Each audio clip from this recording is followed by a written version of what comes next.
Muy buenas tardes, tengan todos ustedes. El día de hoy tenemos la sesión de genética. Mi nombre es Diana Marroquín, presidenta de la Asociación Cúrame AC, de la Fundación Atrofia Muscular Espinal México. En los controles se encuentra nuestro secretario, Javier Santoyo, transmitiendo y retransmitiendo por Facebook. El día de hoy vamos a tener una sesión pregrabada con la doctora y ella se encuentra como quiera en línea para todas aquellas preguntas que quieran hacerlas. Al final ella se conecta para contestar cada una de ellas. Esta es nuestra tercera sesión. El día de ayer fue una sesión muy interesante para cuidados paliativos de los tipo 1. Realmente quedaron muchas preguntas, muchas dudas, pero solamente teníamos la sesión de una hora, que el sponsor era Novartis. Entonces, estamos creando otras dos sesiones para otros días que tenemos a partir del día 20, ya nada más que los especialistas nos confirmen sobre temas de nutrición y de gastroenterólogo, que para los tipo 1, que es una cuestión muy importante en los pequeños. Entonces, los esperamos también el día de mañana con la escoliosis, que es una deformación que es muy importante para estos chicos, que podemos pues prevenir, y si ya lo tenemos, cómo corregirlo, porque es muy importante en la captación de oxígeno. También los esperamos el día viernes con el Power Chair o el fútbol en silla de ruedas.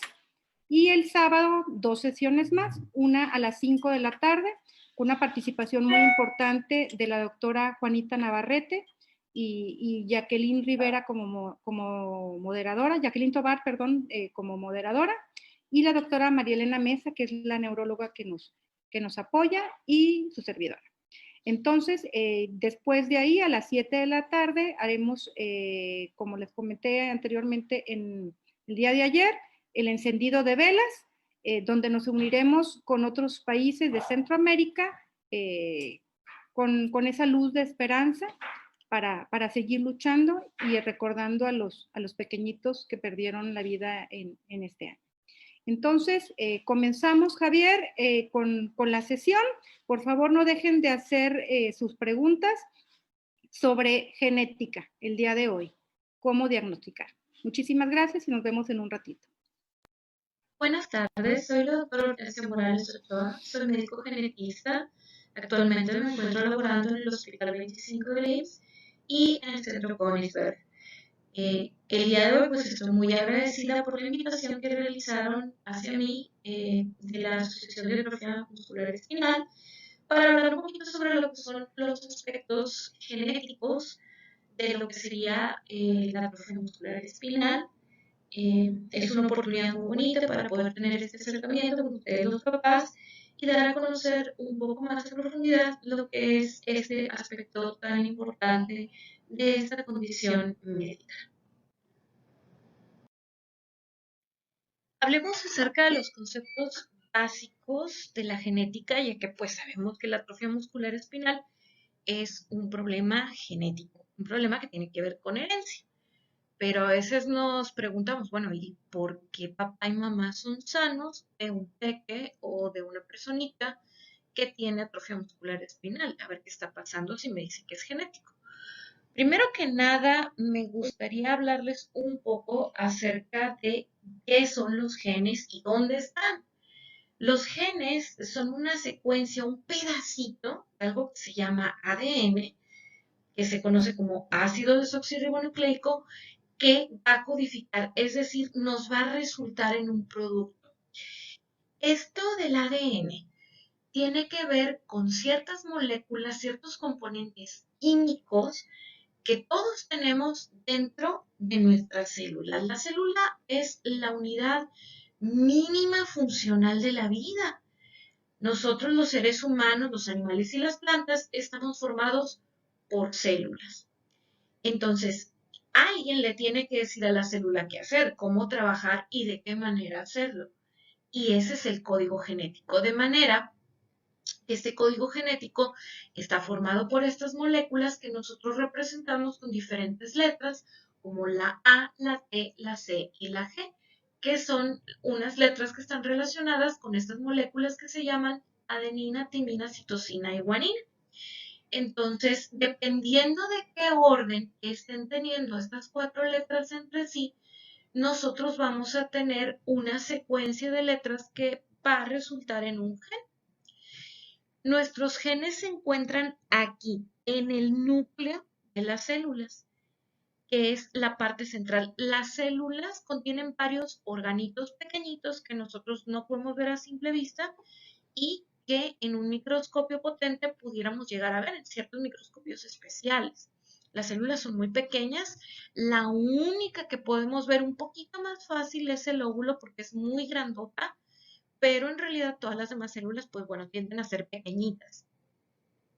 Entonces, aquí adentro tenemos lo que es la fibra del ADN que mide más o menos 2 metros y esta fibra va a estar constituida por genes y por regiones también del mismo DNA que no son genes, pero que le van a estar dando órdenes al gen de cómo trabajar. Eso se llama regiones regulatorias, que le van a decir trabaja menos, trabaja más lento, párale hasta aquí, de manera que nosotros las personas, la mayor parte de nuestro genoma, que es toda esa información genética que está en el núcleo de la célula, no codifica, es decir, no va a producir proteínas. Las proteínas es la traducción de los genes. Y las proteínas pueden ser de metabolismo o pueden ser estructurales, es decir, que forman parte de nuestra carne, de nuestros huesos, de los componentes de nuestro hígado para deshacer los alimentos, etcétera. Todo eso lo van a hacer ese orden la genética. Hay muchas otras cosas que están escritas en nuestros genes. Es como si nosotros fuera nuestro código de barras. Pero estos genes no están sueltos dentro del núcleo de la célula. Estos genes están hechos bolita en estas estructuras que se llaman cromosomas.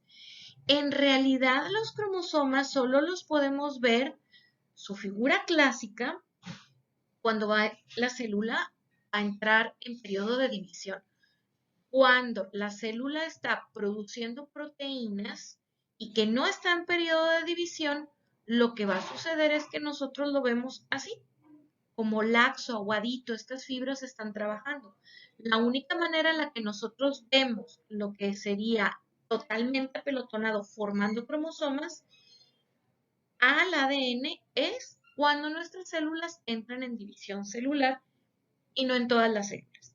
Y aquí nosotros tenemos acomodada la cadena de DNA que está constituida por pedacitos que son genes, como dijimos, que nos van a dar un resultado y pedacitos que no van a producir genes, que no nos van a dar ningún resultado ni ningún producto, pero van a regular toda esta maquinaria.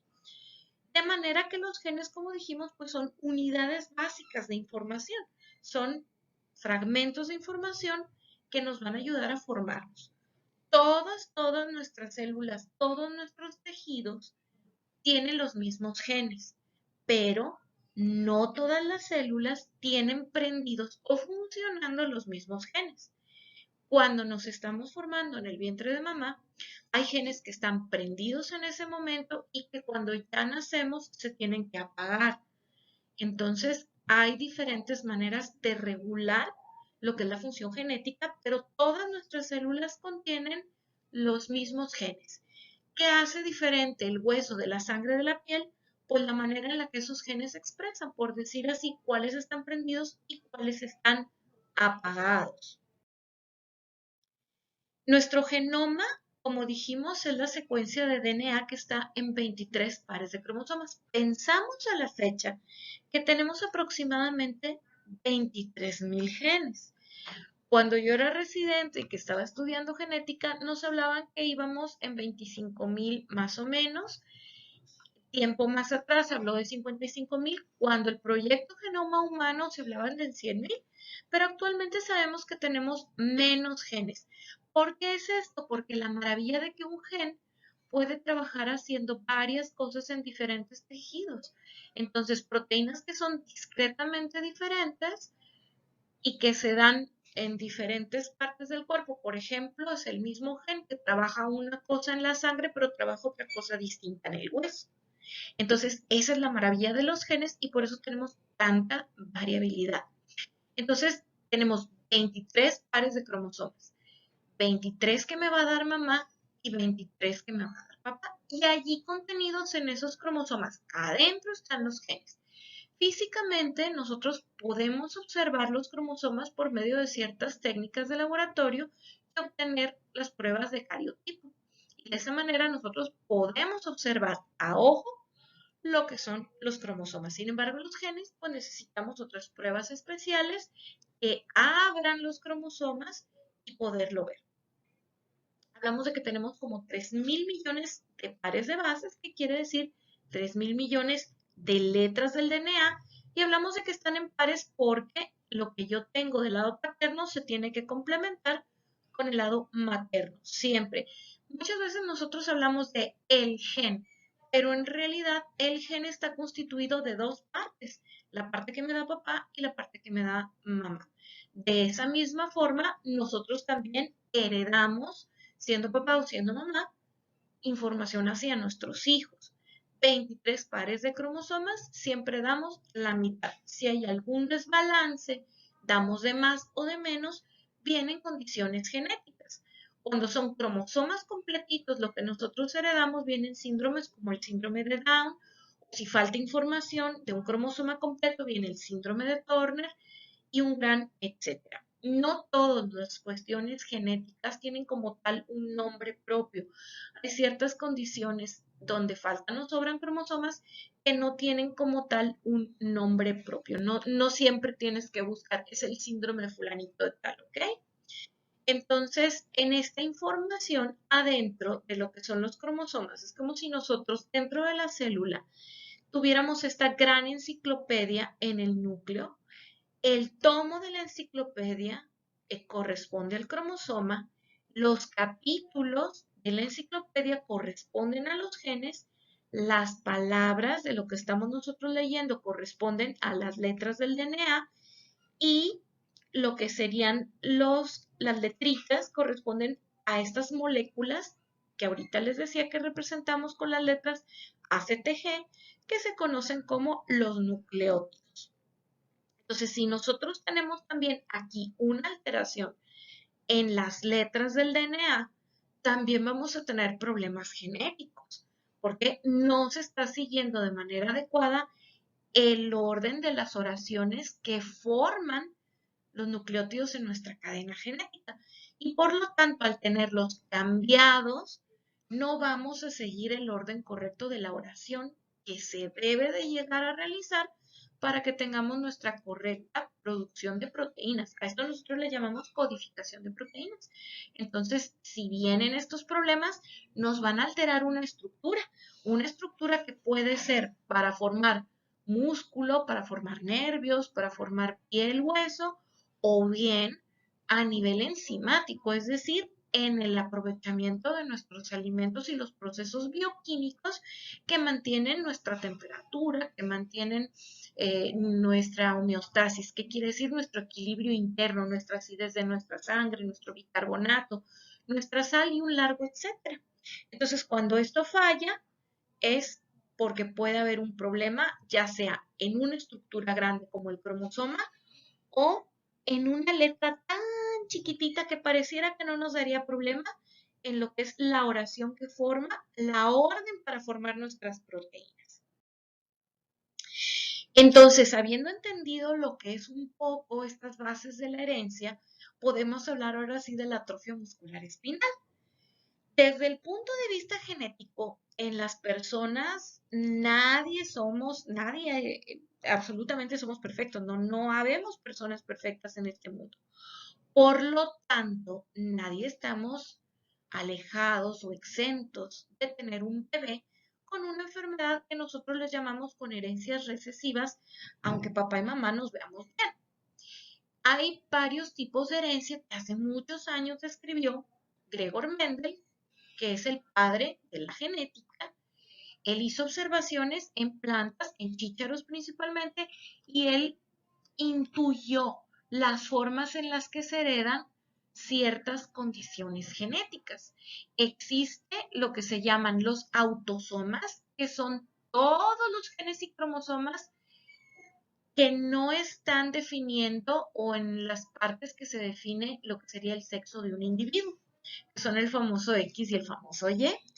Todo lo que está en el X y en el Y se conoce como lo que es la herencia ligada al sexo. Es decir, si soy hombre o si soy mujer, puede ser que tenga condiciones en particular que a lo mejor se dan diferentes o no se dan en uno o en otro sexo. Pero a nosotros nos compete para atrofia muscular espinal un patrón de herencia que se llama autosómico recesivo. Quiere decir que el gen que tiene que ver con la atrofia muscular espinal está en un cromosoma diferente a lo que es el cromosoma X y al cromosoma Y. Entonces, aquí la herencia no es directo de padres a hijos, porque hay condiciones genéticas donde tú, esa papá, le va a transmitir a su hijo sus mismos rasgos, características o condición. En este caso, necesitamos que los dos bloques que entrega papá y que entrega mamá del gen de la atrofia muscular espinal estén rotos para que se pueda manifestar. Papá y mamá son sanos porque para la atrofia muscular espinal sí necesitamos que estén dañadas los dos genes.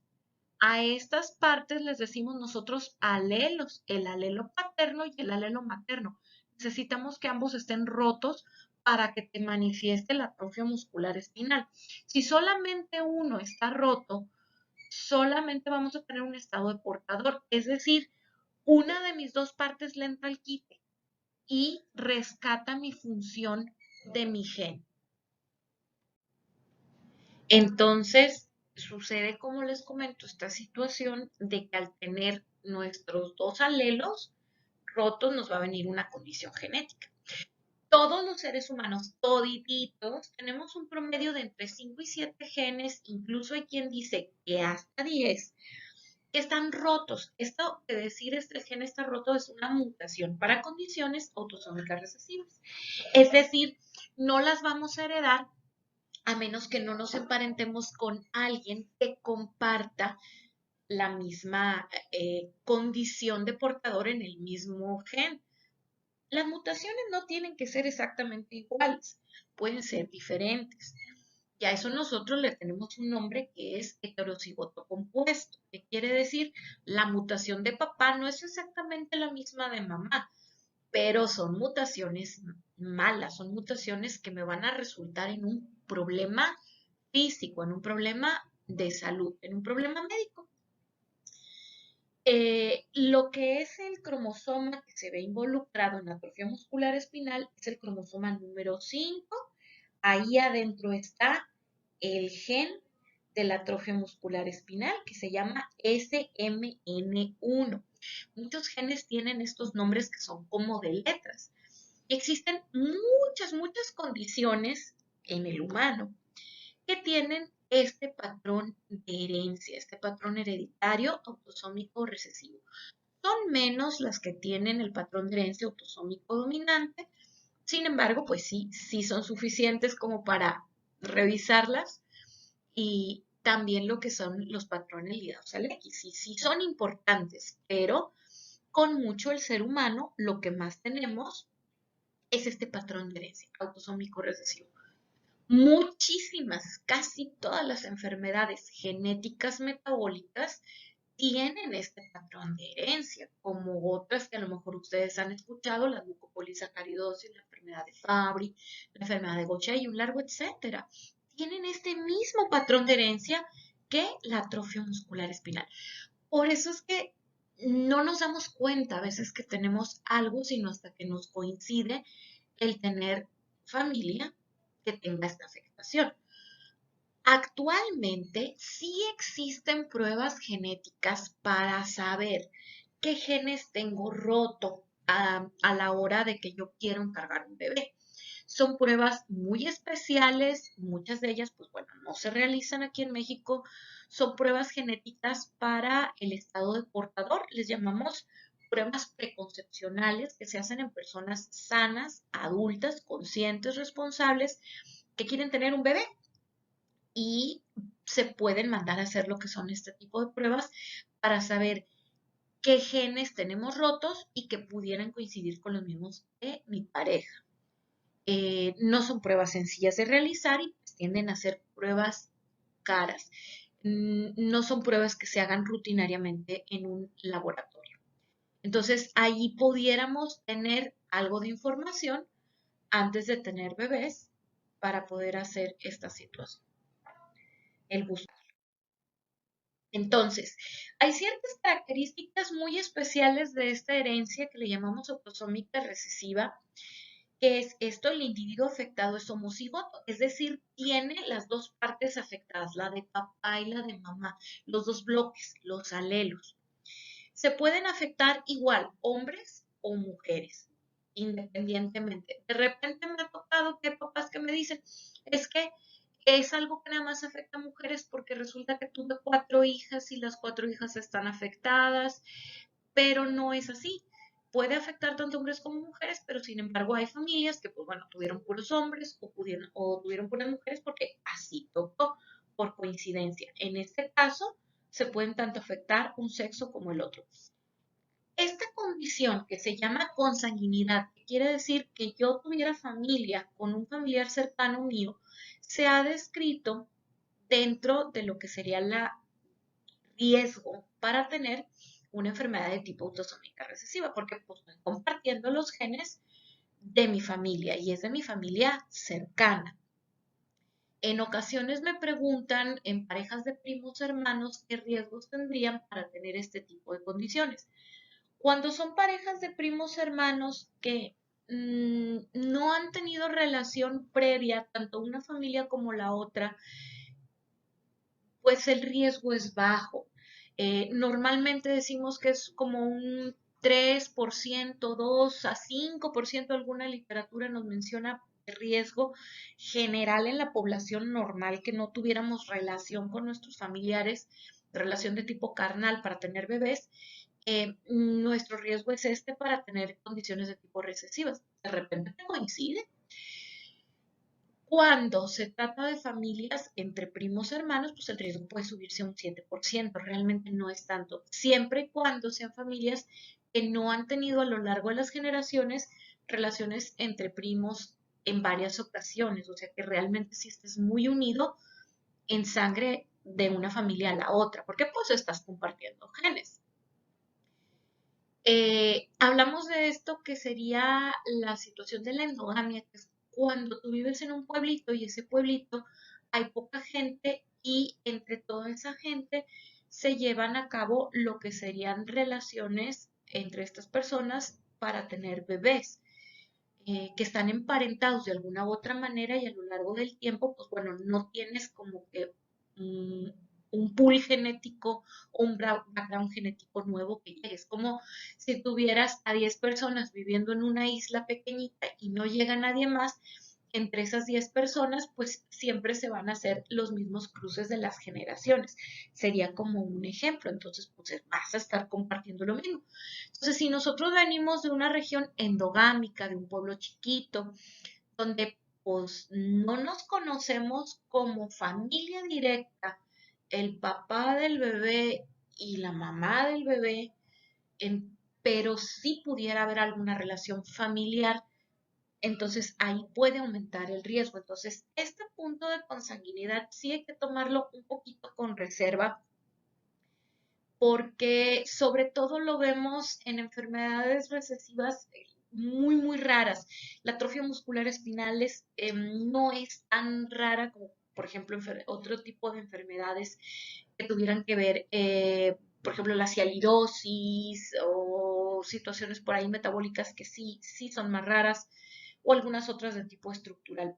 Y aún así, puede ser que encontremos la situación de que no hay una relación de parentesco y simplemente pues te coincidió.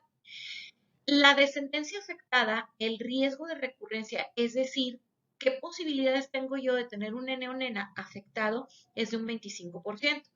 De repente hay familias que nos dicen a los canetistas, oye, pero pues es que, como que no es un 100% si tú me estás diciendo que es algo genético, algo hereditario.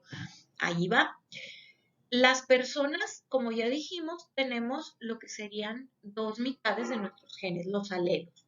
En el caso de atrofia muscular espinal, vamos a tener este alelo de papá que está sano y este alelo que está como espinadito, que este no está trabajando adecuadamente. Lo mismo mamá, el alelo que no tiene problema y el alelo que está así como picudito, espinadito. Entonces, si yo empiezo a hacer las mezclas, puedo darme cuenta que voy a mezclar los dos alelos sanos de papá y de mamá en este nene y este bebé no va a tener problemas médicos porque pues heredó los dos alelos sanos. Las dos mitades del gen están sanas, no están rotas. Este otro bebé, pues lo que va a suceder aquí es que va a heredar lo que serían las mitades de papá y de mamá, una rota y una sana. Entonces, no hay problema porque aquí no me va a dar datos clínicos. Lo mismo aquí, que herede, por ejemplo, la rota de papá y herede la sana de mamá o igual acá de este lado. No hay ningún problema, ellos son portadores igual que sus papás, no van a tener síntomas. El problema es cuando yo heredo los dos rotos. Cuando yo heredo el roto de papá y heredo el roto de mamá, me va a dar un riesgo de recurrencia. Si ustedes se fijan, es 1 de 4. Pero estas posibilidades, es importante saber que es por embarazo. Me ha tocado gente que de repente le asesoran y le dicen, pues es que tú ya tuviste un nene afectado, el que sigue o tiene que ser sano, porque o es portador o es totalmente sano. Pero no es por cantidad de hijos, es en cada embarazo. Es como si ustedes se jugaran una tómbola de 4 boletos y uno de esos boletos dice afectado, 2 boletos dice portador y un boleto dice no afectado, sano molecularmente hablando, es decir, en este gen en especial no heredó los rotos, heredó 2 sanos. Por lo tanto, el riesgo de recurrencia es 25%. Si este nene, dada la situación o la condición que fuera autosómica recesiva, sale adelante, crece, se desarrolla, puede tener bebés, su condición le permite tener bebés porque está bien su aspecto reproductivo y porque también está bien su aspecto de salud. Entonces, en este caso, cuando el bebé tiene bebitos con una pareja que es sana, molecularmente hablando, que no es ni portadora ni afectada, pues aquí la descendencia de este nene va a ser toda sana, porque todos van a ser portadores, pero no van a estar afectados, porque les va a faltar la otra mitad. Cuando este nene tiene familia con un portador, lo que va a suceder es que va a haber un riesgo de recurrencia del 50%. ¿Por qué? Porque a fuerzas, aquí, o heredo el sano o heredo el roto. ¿Y aquí cuáles heredo? Pues nomás los rotos. Entonces, imagínense que yo hago los cruces, este con este, enfermo. Este con este, enfermo. El sano con el enfermo, sano. El sano con el otro roto, pues va a ser sano. Portador. Entonces, es un 50% de riesgo de recurrencia. Cuando una persona que tiene una condición autosómica recesiva tiene bebés con otra persona que es portadora para exactamente la misma enfermedad. Si este nene que tiene atrofia muscular espinal sale adelante, puede llegar a tener bebés, etcétera, se casa con esta chica, vamos a poner el ejemplo que no son familiares, y ella tuviera una situación de ser portadora para otra enfermedad genética, vamos a ponerle nombre, vamos a ponerle fenilcetonuria, que son los que no deben de comer carne y que no deben de tomar Coca-Light, etcétera. Entonces, pero no tiene ella la información para atrofia muscular espinal, es decir, están sanos sus dos alelos de su gen de CMN1, lo que va a suceder aquí es que pues va a ser portador el hijito o hijita de ellas para atrofia muscular espinal, es decir, no enfermo, pero va a traer el genecito guardadito roto, y de este otro lado igual para fenilcetonuria. Tiene una posibilidad de un 50% de ser portador sano para fenilcetonuria. Si aquí tuviéramos el gen roto de fenilcetonuria, pero no me dio fenilcetonuria porque pues acá de este lado el problema no fue por allí, fue que eran los dos genes rotos de atrofia muscular espinal, no de fenilcetonuria, pero que fuese portador, porque acuérdense, son entre 5 y 7, a lo mejor hasta 10 genes que estén rotos y que coincida, a lo mejor ella tiene también la situación de portador para fenilcetonuria, entonces ellos van a tener un 25% de riesgo de tener un nene o nena con fenilcetonuria, no con atrofia muscular espinal, porque va a ser portador. Imagínense que aquí, como decíamos ahorita el ejemplo, no fuera portador, estuvieran sanos los dos genes de atrofia muscular espinal. Es decir, no tiene relación una enfermedad con la otra, pero a veces coincide que a la hora que se une la pareja puede llegar a suceder este tipo de situaciones. Es decir, nadie estamos exentos de tener un nene con una situación de estas genéticas en particular. ¿Por qué? Pues son 23,000 genes. El hecho de que tú tengas uno roto no quiere decir que te va a quitar el riesgo de otras condiciones. Simplemente tú sigues las normativas de la estadística de lo que se esté presentando según la población donde vivas. Si es una población muy cerrada, muy chiquitita, donde decíamos el ejemplo de la familia que vivían 10 personas en una sola isla y que entre ellos estaban teniendo familia, pues bueno, son los mismos genes, vas a tener un aumento de riesgo. Así pasa en algunas poblaciones de alto riesgo, de las cuales vamos a hablar en un ratito más. Entonces, el riesgo de un individuo afectado cuya pareja molecularmente sea sana, no físicamente, porque acuérdense, físicamente puedes no manifestar datos porque te falta tu otro gen roto, pues se va a considerar del 0%. Lo que son los alelos anormales entre la población, es decir, las partes rotas, son raras, o sea, no es tan frecuente. Y como decíamos, la consanguinidad y endogamia pues aumentan el riesgo.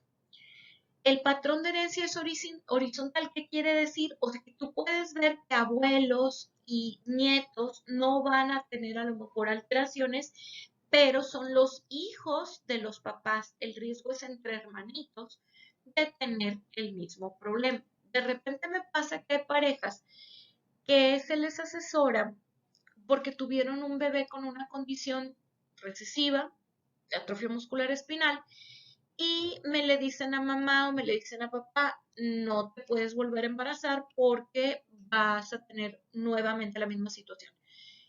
Y resulta que por azares del destino esa pareja se separa, rehace su vida con una nueva pareja y les vuelven a decir lo mismo. No, es borrón y cuenta nueva. ¿Por qué? Porque la genética de tu pareja que tienes nueva actualmente es diferente. ¿Quieres estar 100% seguro? Se puede hacer una cuestión de una prueba de portador para saber si tu pareja actual con quien deseas rehacer tu vida y que quieres tener bebés también es portador al igual que tú. La posibilidad es baja, muy baja, pero hay familias que deciden, oye, pues sabes qué, me quiero hacer pruebas, ya detectadas las mutaciones, pues se puede checar directamente el gen en tu nueva pareja y revisarlo para mayor seguridad.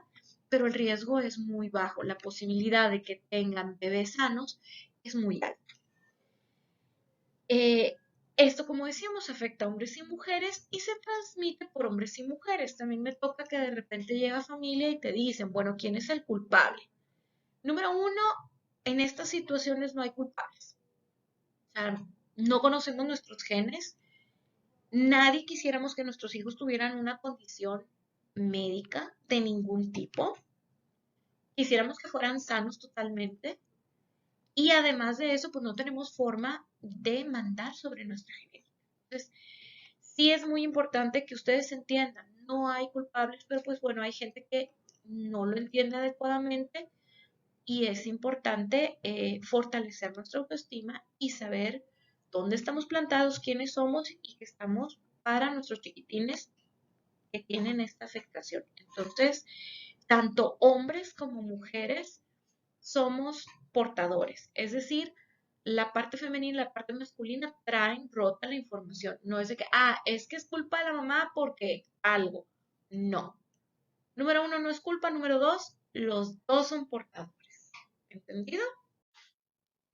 Como decíamos de las poblaciones de riesgo, pues los portadores son más frecuentes que los homocigotos afectados, porque pues, el hecho de que yo tenga una pareja que también sea portador, pues, me va a dar un riesgo del 25%, es decir, tengo un 75% de posibilidades de tener un hijo totalmente sano, médicamente hablando, aunque portador, pero sano.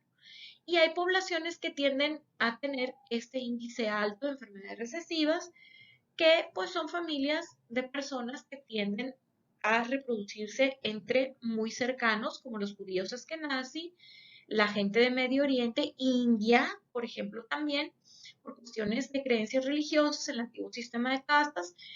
Nosotros aquí tendríamos, por ejemplo, población menonita y en algunos otros lugares lo que son los Amish, finlandeses, y nosotros en algunas regiones también tenemos algo de endogamia en lo que son nuestras culturas indígenas. Entonces, también pudiera haber también algo de endogamia por allí con ellos. Y pues hablando de la atrofia muscular espinal, pues bueno, sabemos que es una enfermedad que nos va a dar una debilidad muscular progresiva, que es resultado de la degeneración de lo que son la pérdida de células de los cuernitos anteriores del médula espinal. Resulta que la médula espinal es donde bajan los componentes nerviosos desde nuestro cerebro para llegar por medio de la columna, salen unos agujeritos y esto va a formar raíces nerviosas. Entonces, tenemos una parte que gobierna el movimiento, que es la parte motora, que son las partes anteriores, y tenemos una parte que gobierna la sensibilidad, que son las partes posteriores de la médula espinal. Y de ahí, pues bueno, se van entremezclando los nervios. La atrofia muscular espinal, el SMN1 está encargado de que esas celulitas nerviosas que se llaman neuronas continúen vivas a través del tiempo, no se vayan a acabar y trabajen adecuadamente para que el movimiento de las personas quede intacto. Entonces, lo que va a suceder cuando tengo la mutación de SMN1, lo que va a suceder es que voy a perder movimiento, porque esas células se van a deshacer. Existen 5 presentaciones clínicas que están descritas hasta la fecha en los libros. No dependen totalmente del tipo de alteración molecular. Sí es muy importante saber que una prueba genética te puede orientar y te va a decir si es o no la enfermedad, pero existen también genes que van a modificar lo que es la presentación clínica, es decir, puedes tener una genética favorable o una genética desfavorable. Más adelante vamos a hablar del gen SMN2, que está relacionado con un poquito el pronóstico de cómo puede ser que nos vaya dependiendo del número de copias que tengamos. No es algo categórico y no es algo 100%, pero sí nos orienta mucho y es un factor importante. Pero sí es importante saber que tú puedes tener dos personas que tengan exactamente el mismo tipo de mutación y van a tener una clínica diferente, es decir, unos van a estar más malitos y otros más sanitos, por decirlo así. La variante más brava, más chucha y agresiva de todas es la atrofia muscular espinal tipo 0, que tiene un inicio prenatal, es decir, desde que bebé está en el vientre de mamá, con contracturas severas, falla respiratoria severa y displasia facial. O sea, son bebés que están muy afectados, puede ser que nazcan y que desafortunadamente nos dejen, fallezcan de forma temprana. Tenemos lo que sería la atrofia muscular espinal tipo 1, que también le llamamos síndrome de Werdy-Hoffmann. Es también una presentación agresiva, donde los síntomas van a empezar antes de los 6 meses de vida. La atrofia muscular espinal de tipo 2 normalmente inicia entre los 6 y 12 años, es la que le llamamos el tipo Kugelberg-Wellander. La atrofia muscular espinal tipo 3, que tiene un inicio posterior al año de vida. Estos pacientes, muchos de ellos logran caminar y mantenerse mucho tiempo caminando. Y la atrofia muscular espinal de tipo 4, que se inicia en la etapa adulta. Las variantes más frecuentemente diagnosticadas pues son las más graves porque son las más llamativas, son las que siguen ahora sí que como decimos por allí, lo que dijo el libro, y las que más se nos pierden son estas dos, porque tienen una presentación más leve, más discreta, a lo mejor no las pensamos de primera instancia, pero sí que existen y pensamos los médicos por medio de lo que es la información científica que estas variantes de aquí, como no son tan llamativas, puede ser que no estén diagnosticadas correctamente, es decir, estén subdiagnosticadas, que pensamos que es otra cosa y nada que eran variantes de la atrofia muscular espinal. Puede llegar a suceder. ¿Ok? Afecta más o menos a uno por cada 100,000 nacidos vivos. A lo mejor para una persona el escuchar uno por 100,000 se oye como, híjole, pues son muy poquitos, pero ¿cuánta gente vivimos en Monterrey? ¿Cuánta gente vivimos en Chihuahua? ¿Cuánta gente vivimos en México, Ciudad de México, en Yucatán y un largo etcétera? O sea, en realidad vas echándole un granito de arena y te das cuenta que no es una enfermedad tan rara. Además de que, pues bueno, como les comentaba, falta el sesgo de los tipos, entre comillas, más raros, que a lo mejor no son tan frecuentemente diagnosticados, puesto que no tienen los datos clínicos clásicos de esta condición. Entonces, en realidad no es tan rara. Sí entra dentro de la clasificación de enfermedades raras porque para México son 5 por cada 10,000 y de forma internacional 1 de cada 10,000 se considera estadísticamente una enfermedad rara. Muchas enfermedades raras son genéticas, sin embargo las enfermedades de tipo inmunorreumatológico también se consideran enfermedades raras. Entonces sí es una enfermedad rara, pero no es tan rara como nosotros pensamos. Entra dentro de la definición, pero sin embargo sí es que pueden existir muchos, bastantitos individuos con esta condición. ¿Cómo se va a manifestar? Pues con hipotonía, es decir, con músculos flojitos, con músculos aguaditos, con ausencia de reflejos, sobre todo en los niños pequeñitos, y las fasciculaciones, que es como ese temblor en la lengüita que de repente tienen muchos de nuestros nenecitos, pacientitos.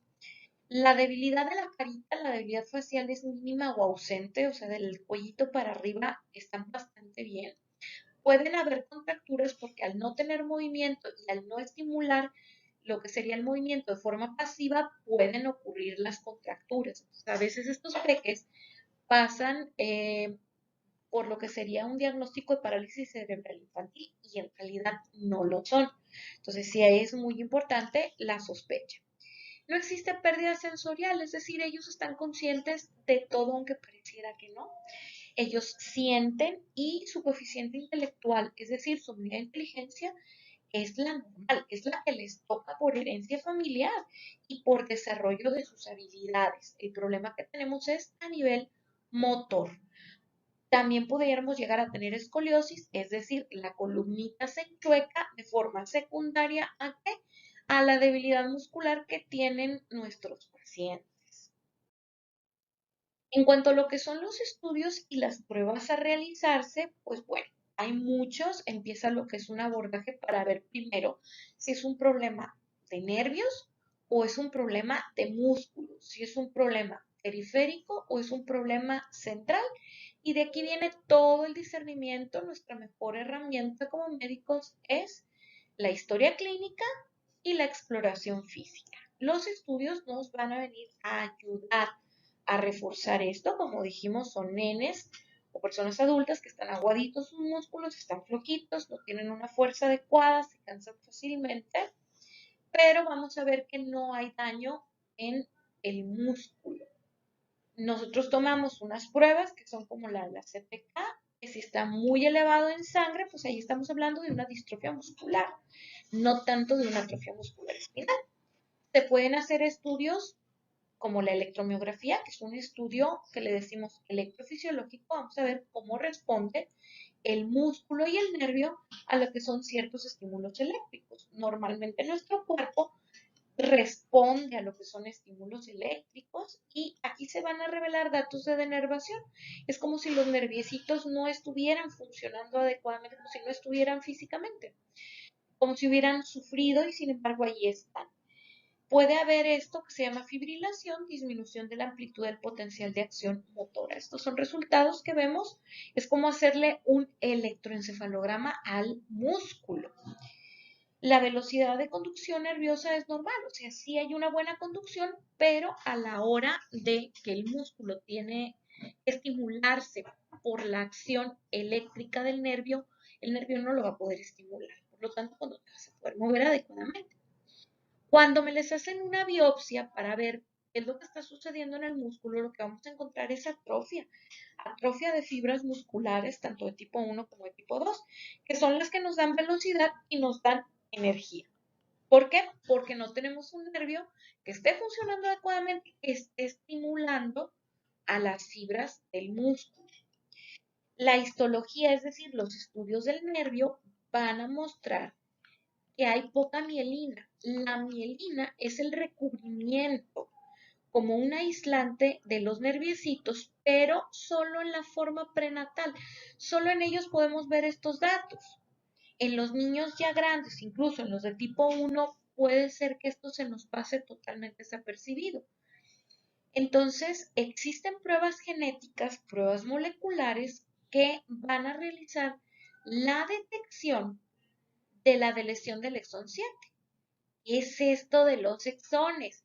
Los genes están formados por bloques que se llaman exones e intrones. Los exones son las partes del gen que van a producir una proteína, mientras que los intrones se van a perder de manera natural, deben de perderse.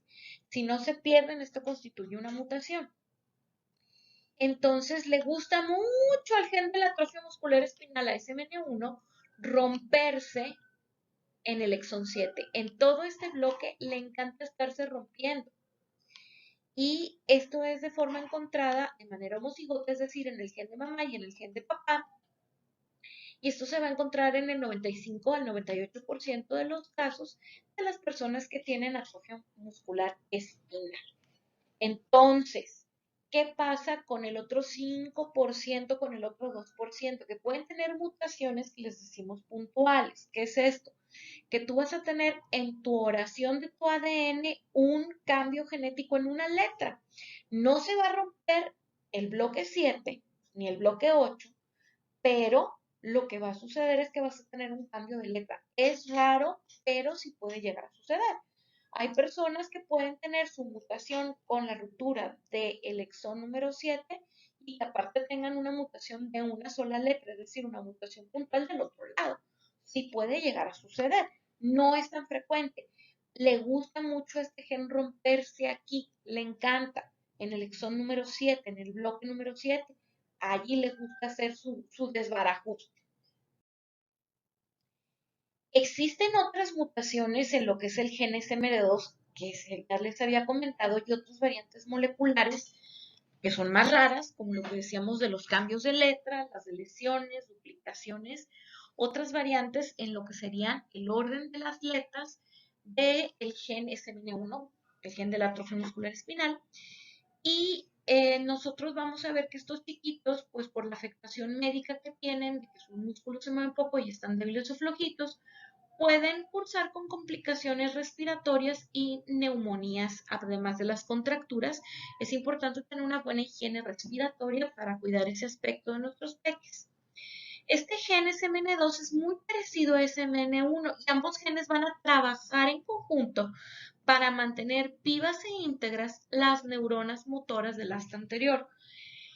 Ojo, Entre más copias tenga yo de SMN2, va a modificar de manera de presentarse a la atrofia muscular espinal y entre mayor el número de copias, mejor es la presentación clínica del paciente.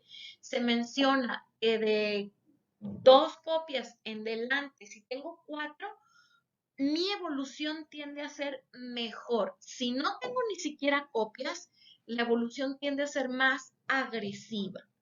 Entonces, este es el gen SMN2, se utiliza como un predictor, más o menos de cómo nos... Estas son las partes de los genes y nosotros los genetistas representamos con estos cuadritos lo que son los exones, estos intervalos lo que son los intrones. Esta es la parte que va a producir proteína. Todos los genes tienen un inicio y tienen esta región que son regiones que van a regular a esta parte de aquí que es la que va a producir la proteína. Entonces, básicamente esto regula a esto de aquí y es la manera en la que representamos los genes.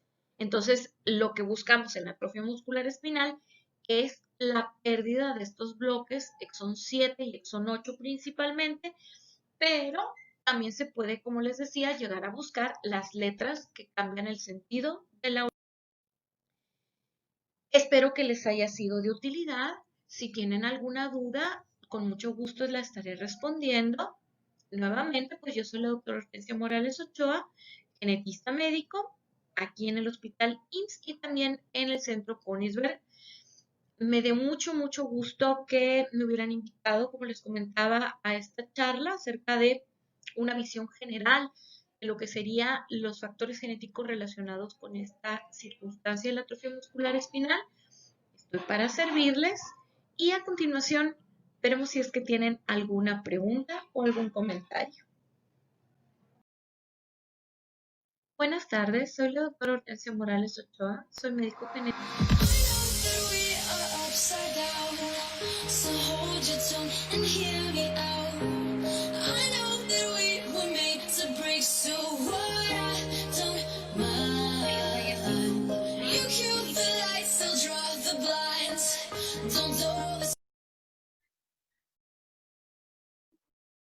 Buenas tardes, espero que haya sido de utilidad. Aquí tenemos a la doctora Hortensia Morales Ochoa. Muchísimas gracias por esta ponencia tan clara. Ahora sí que aterrizada a todos los mortales como nosotros que no conocemos muy bien de estos términos médicos, pero la verdad es que muy bien explicado. Por algo es también maestra. De sus alumnitos de ahí de la universidad. Siempre un placer saludarte, la doctora Hortensia, ahora sí que Tenchita, así como la llamamos de cariño, todos los de acá de Monterrey, siempre agradecida por todo el apoyo que nos das.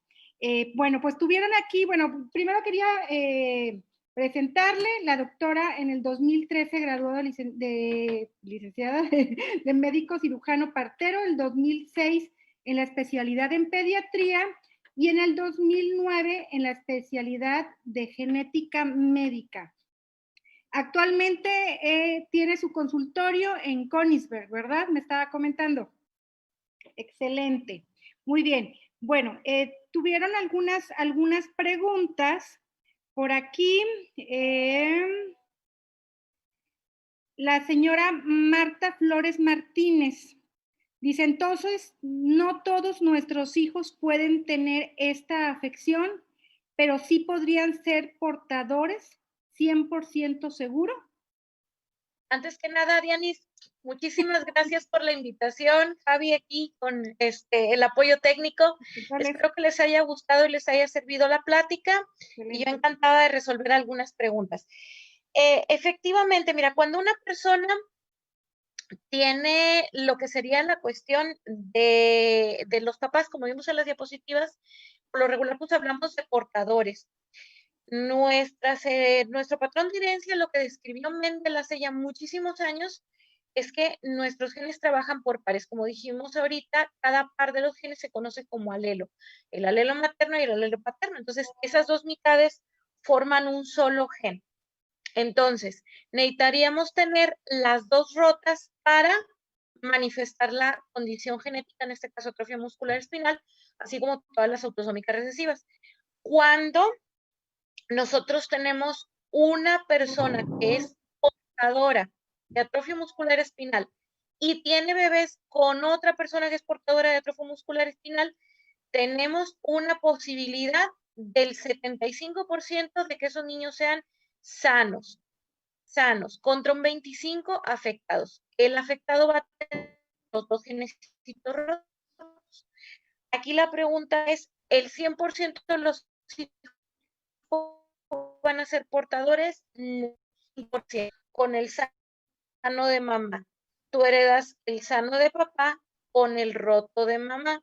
Tú heredas el sano de papá con el sano de mamá o heredas los dos rotos. Es la manera de hacer los cruces. Por eso hablamos de una recurrencia de un 25% de riesgo con un 50% de posibilidades de que los hijos sean portadores, pero van a ser físicamente sanos y un 25% de que sea sano no portador. Así. Entonces no es una seguridad tampoco que los hijos van a ser portadores. Esa es básicamente el cómo se distribuyen lo que son los genecitos rotos para el gen de la atrofia muscular espinal, básicamente. Excelente. La segunda, sí se la contestó a Claudia Donís, pero como quieras la voy a volver a hacer por si otro padre tiene la misma duda. ¿Cuáles son las probabilidades de un bebé de tener AME si su padre o su madre tienen AME? Allí la cosa está en lo siguiente. Si una persona tiene un bebé AME y va a tener bebés, si esa persona tiene AME y esa persona tiene una pareja que no es AME y que tampoco es portador, la posibilidad de tener un bebito afectado es 0%. Cero. Si no tiene la mutación su pareja, tiene que tener la mutación. Si el afectado, mamá, vamos a poner un ejemplo, es mamá la que tiene atrofia muscular espinal. Tiene una variante del adulto, una variante noble, sale adelante, tiene bebés. Ok. Ella se casa con un muchacho, tiene bebés con un muchacho, él no tiene la mutación, el 100% de sus niños son portadores, pero todos son sanos. ¿Por qué? Porque tú tienes dos genes golpeados de AME, dos están rotitos. O heredas un roto o heredas un roto, pero por el otro lado tu pareja te va a heredar a tu bebé uno sano cuando no eres portador. La bronca es cuando es portador, porque acuérdense que físicamente el portador se ve igualito al no portador. Físicamente están sanos los dos. O sea, tú por características físicas no los sacas. Están sanos, funcionan bien. Entonces, si esta mujer que tiene atrofia muscular espinal, que sus papás le heredaron sus dos alelos de atrofia muscular espinal rotos, ella está afectadita, tiene los dos rotos.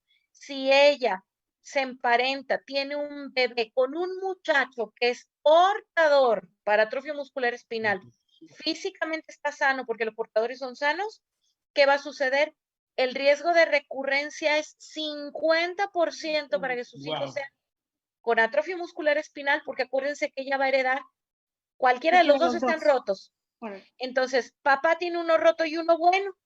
Si heredas el bueno, ya le hicimos. Y si heredas el roto, pues heredaste el roto. Es un 50% de riesgo. A ese efecto, los genetistas les llamamos pseudodominancia, porque se parece a la herencia, al patrón de herencia que es autosómico dominante.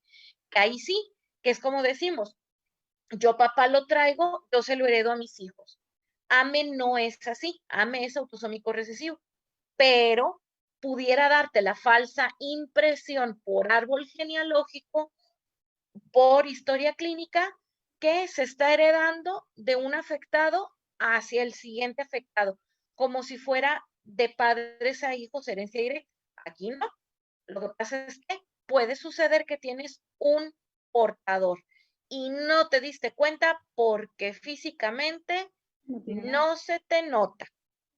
Pero yo creo que si ya tenemos al papá o a la mamá afectada con AME, pues no nos cuesta nada ya hacer la prueba, ¿verdad? Claro, no, y lo ideal, lo Eso, ideal es es eso. eso, que se hagan las pruebas de Porque portación. ya sabemos que los dos están rotitos, en la persona que va a procrear, Ujú. pues, pues hazte la verdad No para ver, pasa nada, ¿para qué nos la puedes, aventamos un 50, no? Un sí, caro no, cruz, digo, la proporción ya vimos que es más o menos 1 en 10,000, pero dices, híjole, pues vale más, mamá naturaleza es muy canica y las cosas pasan. Si tenemos la herramienta hay que usarla. claro, Entonces, lo ideal es eso, que definitivamente se tomen las pruebas de portador, definitivamente. Y es lo que, por ejemplo, también nos pasa con parejas que ya tuvieron bebés, que se separan por alguna situación en particular, deciden rehacer su vida con una nueva pareja y dices, pues es borrón y cuenta nueva.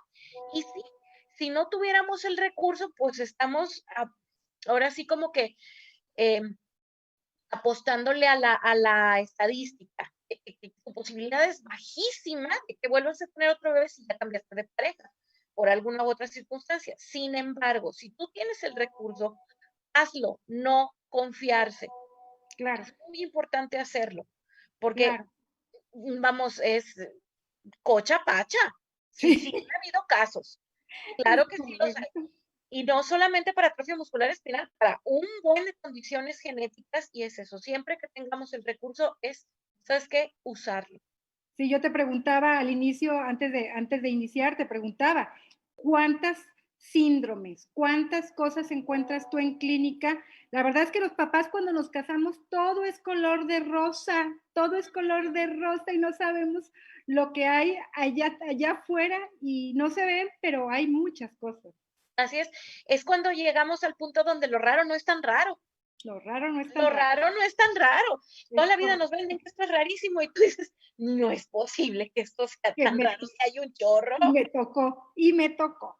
Bueno, aquí hay otra pregunta. Dice, ¿puede ser que un padre joven de un bebé con AME tenga AME que se presente en la edad adulta sin saber? ¿Los papás deben hacerse siempre las pruebas genéticas de portadores? Sí, siempre que sea posible hay que hacer las pruebas de portadores.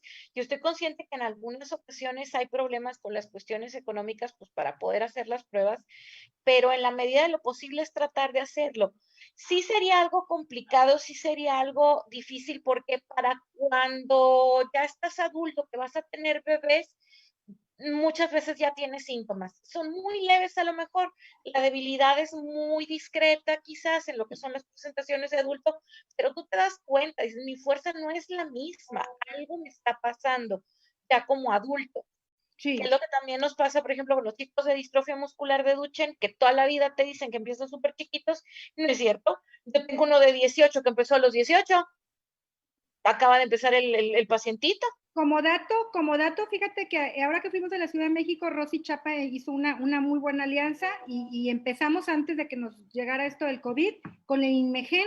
Entonces ya empezamos a tener las pláticas con el Instituto Nacional de Medicina Genómica y a lo mejor a muy bajos precios vamos a tener también para los portadores. O sea, si yo tengo un segundo o un tercer hijo, Sí, oye, pues ya a muy bajo costo, nomás nos quedamos en la cuestión de la logística, le digo, Javier no me dejará mentir con la cuestión de la logística y todo esto, pero ahí estamos en pláticas. sí, sí. Eh, sí, muy bien. Tenemos otra pregunta de Mariel Iguinis, dice, me gustaría saber si tienen detección temprana en caso de quedar embarazados de nuevo. Sí, sí la hay. Nada más que ahí vamos a entrar con, híjole, con algo muy peliagudo. Si la pareja dice, yo quiero realizarme una interrupción del embarazo, entras a diagnóstico prenatal, mucho ojo, en muchos estados de la República no es legal la interrupción del embarazo, entiéndase, aborto con todas las palabras, con todas las letras, en muchas partes no es legal, no es legal. Ahora, en Ciudad de México tengo entendido que lo que es la interrupción del embarazo, porque la mujer decide interrumpirse, tiene que ser antes de la semana 12. Muchas veces el diagnóstico prenatal es a la hora a la que te lo están haciendo, semana 12, semana 14. en muchas de las ocasiones. Semana 10, cuando te hacen biopsia de vellosidades coriales, entonces dices, ups. Allí la decisión, entraríamos en esta situación de decir, ok, la mujer se está haciendo el aborto porque desea hacérselo, no porque diga, híjole, yo me quiero interrumpir porque traigo a mi bebé con que va a venir con algún problema genético, porque el diagnóstico prenatal se hace de forma más tardía. En otras partes del mundo donde sí legalmente está permitido, la interrupción se hace antes de la semana 21 y dices, a la fregada, semana 21. Ya está muy tardío el asunto. Sin embargo, legalmente en algunos lugares se pone como límite la semana 21 por la cuestión de diagnóstico prenatal. Se podrían, todavía se plantea que en un futuro se puedan hacer pruebas de screening por medio de sangre materna, de sangre fetal libre, DNA fetal libre en sangre materna, pero todavía es una prueba de screening, se hace actualmente para algunas condiciones que tienen que ver con cromosomas, todavía no está bien estandarizada y sigue siendo una prueba de tamizaje, o sea, tú necesitarías un confirmatorio. Y la bronca que tenemos es esa, el número uno, ¿qué es lo que quiere la familia? O sea, ¿te lo interrumpirías? ¿Qué ganas con saber el diagnóstico antes? No ganas nada.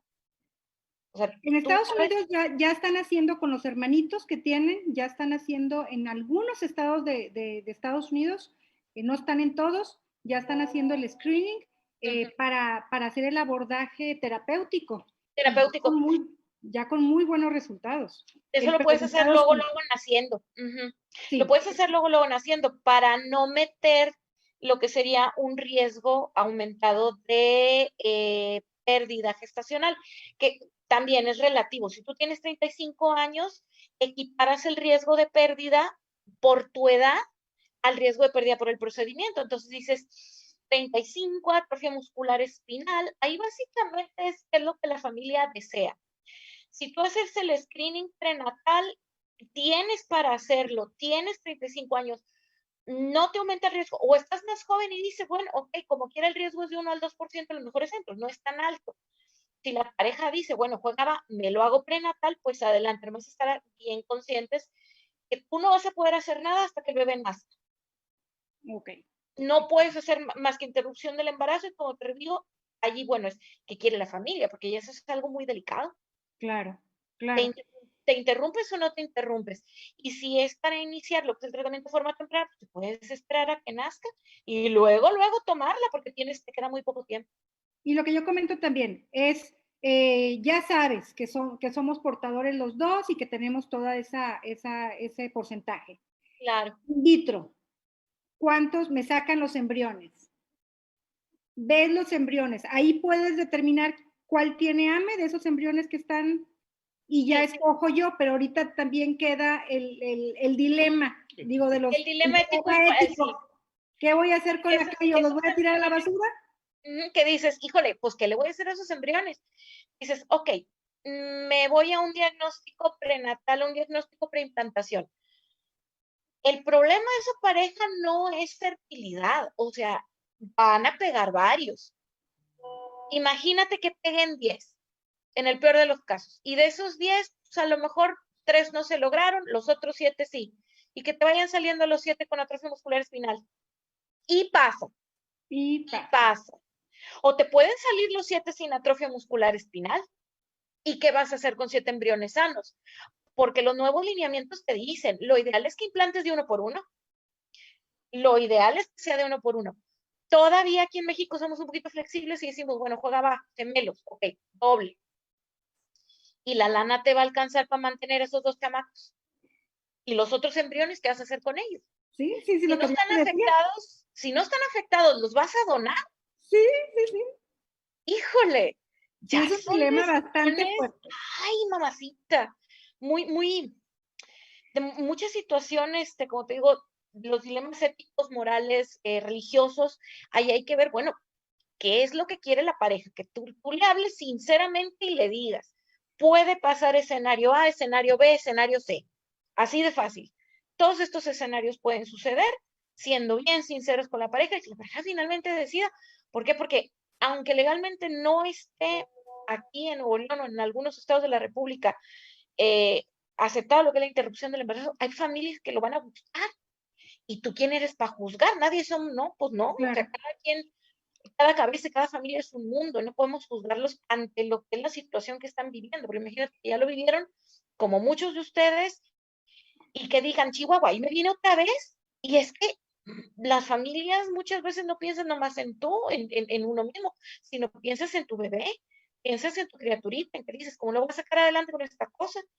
Y el medicamento, ¿cómo lo consigo? Está caro, todavía no entra totalmente al mercado, en algunos casos te cubren, en algunos otros no. Son Entonces son situaciones bien muchas difíciles. cosas muy pesadas para la pareja, muy difíciles y que se tienen que tener mucha sinceridad, se tiene que haber mucha comunicación entre la pareja para poder tomar decisiones tan pesadas y saber que no están solitos. Sí. Por ahí Eh, creo que había mencionado también en lo que me llegó de una pregunta acerca de los hermanitos, cuestión de portadores en los hermanitos. Mientras los hermanitos no te manifiesten ningún dato clínico y sean menores de 18 años, ese niño no se le hace prueba de portadores. Tienes que ser un adulto sano, consciente, en pleno juicio para que tú decidas hacerte la prueba de portador o no hacértela. yo se ¿Ya? la hice a mi hijo antes de los 18. Ay, perdón, ay, perdón. Bueno, pero ya sabe, ya Sí, sabe. de hecho, también nos pasa con cáncer Y sí es con portador, muchas, ¿eh? Mi otro es hijo sí portador. es portador y ya tiene leída toda la cartilla, todos los porcentajes, así como lo Todo. comentaste, santo y seña. Bueno, tendremos que mandarle una novia de por allá de norte de Europa o alguna cosa de esa para que la genética se me vuelva padre. Ay, muy bien. Otra pregunta, también interesante. Bueno, dice, si tengo un hijo con AME tipo 3 y tengo otro hijo y saliera afectado, ¿sería también tipo 3? No ¿Sabemos? sabemos. No, puede ser uno, ¿Dos? puede ser dos, puede ser tres. Sí hay que ser muy puntuales en no categorizar, porque los genes hacen lo que les da la gana. Sí tenemos el predictor del genecito para lo que es la 2, para las copias de la 2, pero hay otros factores genéticos y medioambientales que influyen en qué tan bien o qué tan mal te va a ir. Entonces, hemos visto niños que empiezan como un uno y oye, pues ahí va el chamaco y pues se comportó más bien como un 2 y qué bueno. O sea, no puede ser a veces tan categórico. Te pueden hablar un poquito de lo que sería posibilidades, pero no es algo tan categórico. O sea, tú tienes posibilidad de que sea un 3, sí, es un poquito más alta que si fuera el primer embarazo. Y dices, pues no sé qué me va a tocar. Si ya hay un antecedente de una 3, pues sí, tienes más posibilidad de que sea una 3, pero no es seguro. Puede caerte un 1, puede caerte un 0, Más puede caerte difícil un 0. todavía. El 0 yo creo que es el más difícil de diagnosticar, porque ese ya Rapidito. muchas veces fallece dentro del vientre. Es el más difícil de diagnosticar. Esta es, digo, como quiera tengo que ver, ¿cuáles son los beneficios y las desventajas de las pruebas genéticas a niños con AME? Pues, El beneficio que tú tienes, pues es que vas a tener el riesgo de recurrencia, definitivamente. O sea, tú vas a poder tener el riesgo de recurrencia. Sobre todo una pareja que piensa tener más bebés o que ya tuvo más hijos y dice, ya no quiero tener más, pero estos no sé cómo vengan. En un futuro, ahí podríamos ser flexibles y decir, a lo mejor es una pareja que ya tienen 5 chamacos, el número 5 fue el que le cayó a mí, ¿qué vamos a hacer con él? Bueno, pues, oye, ¿sabes qué? No le puedo hacer las pruebas genéticas por angas o mangas. ¿Qué pudiéramos hacer siendo flexibles, diciendo, oye, no tengo el recurso? Bueno, a todos los demás, como dices tú, leerles la cartilla y decirle a la pareja, pues ya tengo 5 bocas que alimentar y una es boquita especial que va a necesitar más atención. Entonces, pues también, oye, hay que ser un poquito responsables y sabes qué, ya nos decantamos por una situación de un método de planificación definitivo y pues me dedico a mis 4 que están sanitos y al pollito que anda malo. Hay que echarle ganas con los 5. ¿Y qué voy a hacer con los demás? Pues como dices tú, y leerles la cartilla y en un futuro dices, oye, pues tengo tiempo antes de que ellos se vayan a reproducir, antes de que decidan tener familia para saber si van a ser portadores o no, que ellos tomen su decisión informada de qué riesgos tendría yo. Vamos Ese a sí tener sería- como quiera, fíjate, para ese dato, vamos a tener como quiera una plática más adelante de seguro de gastos médicos mayores. Ujú, ujú. Muy, muy importante, Sí, sí, sí. porque pues mucha gente desconoce. Las pruebas genéticas, como lo platicamos, es antes de que se embarace la mamá y dentro de los 30 días de que nace el bebé, que estén asegurados. Sí, Y que sea, y que se paguen año con año, con año, con año, sin ininterrumpido, para poder, si llega a salir una prueba genética, que no estamos exentos nadie, ¿eh? nadie, no, Aún nadie. yo, mi esposo, a esta edad, no estamos, y los dos. Nadie estamos exentos. Y ahora sí que como genética, mira, todos tenemos algo, ¿eh? Porque si tú te pones a hacer, esas serían cuando a lo que son las condiciones que tienen que ver con la herencia monogénica, la de Mendel. Pero tenemos también lo que son las que les llamamos las herencias multifactoriales, por ejemplo, la diabetes, la hipertensión, el cáncer, todo esto. Que tenemos genes de susceptibilidad, ojos, no son genes de herencia como tal, sino de susceptibilidad y si las aseguradoras se ponen a hacer genética para susceptibilidad, no, pues mi reina, nadie vamos a estar asegurados. Nadie. Porque todos tenemos genes de susceptibilidad para algo. O hipertensión, o diabetes, o enfermedad mental, o lo que tú quieras.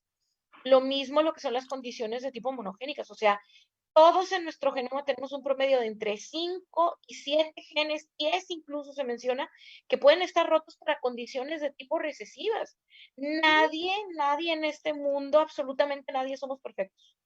Todos tenemos algo roto, punto. Qué buen dato. Por eso yo, fíjate, si no teníamos que comer frijoles, pero el seguro de gasto se paga. Te paga. Se Sí. paga antes que nada y primero que todo, porque, pues digo, y ni sabíamos, fíjate, que venía toda esta tormenta. Pero bueno, dice, ¿cuál es la probabilidad si los dos papás somos portadores? ¿Sí la contestaste? ¿Está fácil? 25% de riesgo de recurrencia, 50% portadores sanos, Y 25. 75% sanos totalmente, y 25% sano no portador. Es correcto. Dice, los hermanos de los papás portadores, los hermanos de los papás O sea, portadores, los tíos del chiquitino, chiquitina. los tíos, ¿no? Los hermanos de Los los tíos. papás portadores deben hacerse las pruebas genéticas si es que quieren ser padres. Híjole, de deber, como deber moral, sí. Como deber moral, Hermanos de sí. los papás, o sea, los tíos de los niños que están Sí. afectados.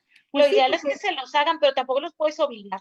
pero lo que platicábamos ahorita mi esposo y yo, o sea, lo trae de su papá o de su mamá y yo lo traigo de mi papá o de mi mamá. Exactamente, sí. Entonces, O los sea, la hermanos, posibilidad de herencia ahí está. Y te digo, ahí está, como deber moral, sí. Pero tú como médico, tú como aseguradora, no los puedes obligar. es Mm, correcto. no los puedes Dice obligar. otra persona, Efraín Lozano, dice, ¿hay alguna asociación en México de genetistas certificados en AME? Certificados en AME, pues bueno, nosotros lo que tenemos es una certificación, pero Cada de año, todo. ¿sí? De Así todo. es, está el Consejo Mexicano de Genética Humana y la Asociación Mexicana de Genética Humana. Nosotros recibimos lo que sería pues la certificación y recertificación, como todos los médicos, cada 5 años, dando pláticas, tomando cursos, etcétera. Pero, o sea, no es para una sola enfermedad. El genetista te ve de todo, todo lo que es hereditario. Y dentro de lo que es genética existen varias subespecialidades genéticas. Una de ellas es neurogenética. Neurogenética es una de las cosas que más ve, pero esto lo podemos ver como quien diría un genetista general, entre comillas. Okay. Dice, ¿por qué razón es tan complicado sacarle sangre a un niño con AME tipo 1? ¿O es un caso particular solo de mi hija? Sacarle Mm, sangre. híjole, habría que ver, porque yo conozco un adulto que dejé como coladera porque tenía unas venas fatales. Oye, Javi, me quedan 3 preguntas. ¿Aguantas? Es que me dice yo Javier, aguanto perfecto, no hay problema, yo aguanto es que perfecto. como dice Javier, como que ya córtele porque vienen muchas, pero quedan 3. 1, 2, 3. Los niños que tuvieran AME, híjole, pues como son niños que están muy intervenidos, puede ser que las venitas estén muy delgaditas, o si es un bebé muy gordito, casi siempre batallamos más con la toma de un bebé y luego aparte no tienes buen tono muscular, entonces sí es más difícil como que testar la venita. Regularmente también tenemos el mismo problema con los chiquitos con síndrome de Down, es un dolor de cabeza picarlos. Yo, mi hijo, fíjate, siempre también.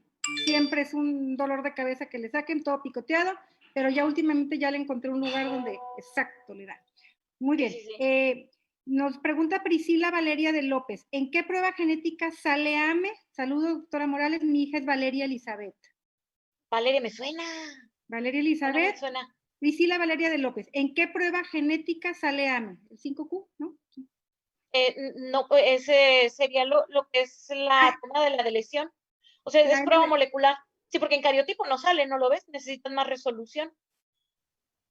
¿en qué prueba genética? Ok. Sí, es la prueba molecular para lo que es la de lesión del exón 7, exón 8. Y si te MLPA sale se llama, ¿no? el MLPA, te hacen MLPA, MLPA. Ujú. porque la Y PCR nada más es confirmatoria. Ay, sí, te hacen el MLPA y si te sale negativa y sigues pensando que el paciente tiene, te puedes ir a una secuenciación, puede ser una secuenciación Sanger inclusive, ok. desmenuzar, que sería como el 5% de los casos. Y de hecho, yo ahorita tengo una niña, que traigo el caso, trae una mutación puntual. Es una AME, y su hermanito también. También le hicimos el MLPA. MLPA de los dos salió negativo. A la niña se lo hicieron en 2 lugares diferentes y salió portadora, salió como si uno de los genecitos estuviera roto, pero por cambio de letra, nada más. Entonces tengo pendiente que encontremos la segunda mugrosa mutación porque clínicamente la niña lo tiene. La niña es. Fíjate, Entonces ya andábamos vueltos locos y luego se nos atravesó lo mugroso de la pandemia, entonces se nos ha atrasado mucho todo esto. claro. Claro, como todos, ahí estamos detenidos en muchas cosas. Pero bueno, Una dice, locura. lo de los 30 días de nacimiento es para enfermedades congénitas, más no genéticas en algunos seguros. No es para todos, ¿no? Híjole, es que ahí sí que cada seguro se maneja diferente, porque dentro de lo congénito, congénito literalmente es naciste con, y se refiere más que nada a lo que son los defectos congénitos, o sea, diferente al defecto el defecto al nacimiento, que sería genético y congénito. Eh, a lo estructural, por ejemplo, un labio paladar hendido que no es hereditario, sí se puede considerar lo que es un defecto congénito, porque naciste con él. Entonces, pues Ujú. muchas aseguradoras te lo cubren porque, pues, pero en algunos casos lo genético no entra por lo hereditario. Entonces, siempre hay que leer las letras chiquitas de la Chiquitas. Vamos aseguradora. a ver con el licenciado Fernando Flores, va a estar con nosotros creo que el día 13, ya vamos a Sí, publicar la siguiente semana, y le dije puntualmente algunas cosas que me gustaría que incluyera en su presentación, y yo creo que los que tengan dudas también en el auditorio, pues que ya la vayan haciendo para poder que él se prepare, porque hay muchas letras chiquitas, él maneja varios muchísimas. seguros, Sí. pero para que esté más informado. No, y Bueno, cada asegurador es diferente y el tipo de póliza también es diferente. claro. Entonces, a veces te cubre, a veces no. Sí, pues los montos y todo eso. Sí. Bueno, ya casi terminamos. Dice, antes de saber que nuestra hija tenía AME, le hicimos un estudio de exoma, pero ahí Ujú. no nos salió que tenía AME. ¿Por qué en este tipo de estudio no se identifica AME en el exoma? Porque lo que es el exoma desmenuza letra por letra, ve cambios de letras en el DNA, pero no ve pérdidas grandes de información. Si tú tienes la variante de atrofia muscular espinal más frecuente, que es de lesión de exón 7, exón 8, no lo vas a ver en exoma. Porque es un bloque ese grandote el que se perdió, ese se ve en MLPA. El Excelente. exoma, te digo, es letra por letra, letra por letra. Excelente tu explicación de la enciclopedia y los capítulos Espero y que les todo. haya servido. Excelente porque está muy entendible. En mi caso, hace 19 años, fue un edificio con cada piso y oficinas. Aquí está mi Y esposo, oficinas. le digo, mira cómo está ejemplificado para que nosotros como papás lo Pueden entender un entendamos. poco más. Volviendo otra vez un poquito con la pregunta, hay una variante de exoma que se llama exoma más NBs. A veces también hay que tuviera que tener, aparte de la secuenciación, que checara lo que son pérdidas y ganancias grandes. Hay muchos tipos de exoma, no nada más hay uno. El exoma clásico, el clínico, es un exoma muy bueno, pero sí hay cosas que se pueden pasar desapercibidas. Excelente. Pues mira, ya nada más quedaba una de Rosy, la estaba dejando así porque dije, hay muchas, pero si no la puedes, digo, Rosy Chapa, Dice, ¿en la atrofia muscular está ausente el SMN1 o está modificado? Aparte de tener las copias del SMN2. Está modificado, está roto. Está presente, pero la proteína no es funcional. O sea, no llega a codificarse correctamente la proteína. Órale. Sí está el gen, pero está roto. Haz de cuenta que es como un ejemplo que nos ponían en inglés, de fat, cat, sat. Entonces, cambias tú el sentido de la oración y at, at, at. No, es como si tú dijeras, Anita lava la tina, Anita lava, y ahí te quedaste. Juanita lava la tina. Anita lava la tina, Anita lava, y ahí te quedaste. O sea, está nada más el pedazo de Anita lava, pero te faltó todo lo demás. Excelente. Bueno, pues ya parece que ya se terminaron las preguntas. Yo creo que van a poder salir más, pero pues tenemos la comunicación contigo. Si llegaran a llegar en esta semana, porque se va a quedar, esto se va a quedar grabado ahí, luego lo vamos a pasar a YouTube para que pues quede como una guía o una referencia, ¿no? Para posibles familias y pues está excelente tu explicación. Siempre un gusto y un placer platicar contigo. La verdad igualmente, es que qué bárbaros. Estamos muy contentos. Haces todo esto del bicho mugroso para verlos. Sí, ¿verdad? Nos vimos el año pasado. El año pasado con la doctora Sánchez. Es correcto. No. Pero bueno, digo, para todos, la doctora está aquí en Monterrey, consulta en la clínica de especialidades 25 del IMSS y también en su consultorio particular que está en el Obispado, Königsberg, ¿verdad? En Königsberg. Ahí estamos. Perfecto. Bueno, pues terminamos porque parece que ser que ya no hay más preguntas. Si llegaran a aparecer algunas y nosotros pues no las sepamos, no somos doctores, pero ya le movemos bastante. Ya tengo muchas anotaciones porque siempre están saliendo. El día de ayer salieron, el día de ayer también y van a seguir saliendo porque nunca pues, terminamos de aprender y más de ustedes que así es, así es. Pues un gusto y un placer a todos los que se conectaron el día de hoy, pues más que agradecidos y pues mañana tendremos el de la escoliosis o cirugía de columna para prevención y toda esta cuestión pues que vienen luego problemas de posturales. De posturales y toda la respiración, todo esto. Es correcto. Pues muchísimas gracias a todos. Nos vemos el día de mañana con la escoliosis. Y gracias. Muchísimas gracias. Que pasen muy bonita noche. Y recuerden, aunque ya estemos regresando a nuestras actividades, si no necesitan salir, quédense en casa. Es correcto. Muchísimas gracias. Buenas noches. Hasta luego. Buenas noches. Gracias. Un placer. Bye. Bye.